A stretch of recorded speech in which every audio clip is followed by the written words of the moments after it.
number one, age. Because of the natural aging process of our eyes, yung lens natin undergoes changes or aging changes. Yun yung nagiging pinaka-common na result or cause nung cataract. Now, merong ibang forms of cataracts that occur not because of aging, but for example, trauma, natamaan yung mata mo, so that's a post-traumatic cataract. May mga iba bata pa lang nagkaka-cataract na, so that's what we call congenital cataract, like sa mga babies or yung mga juvenile cataract sa mga younger patients. Pwede rin kumapal na po yung lens tulad nung sa matanda na, but you see them in younger patients, most commonly yung mga may diabetes or yung mga nagkakaroon ng inflammation inside the eye, such as yung mga may uveitis, so that's what we call naman uveitic cataract. So there are a lot of different causes, but the most common is yung age-related or yung aging changes ng lens.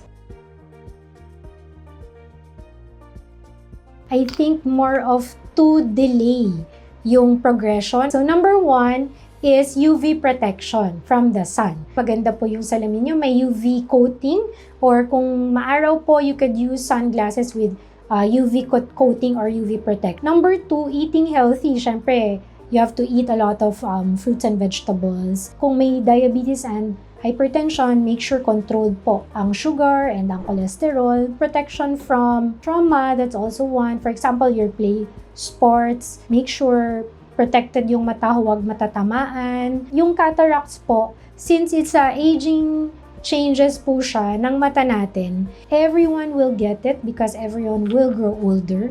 Pero yung mga ways to prevent is more of ways para po siguro mas late yung kakailanganin natin na cataract surgery.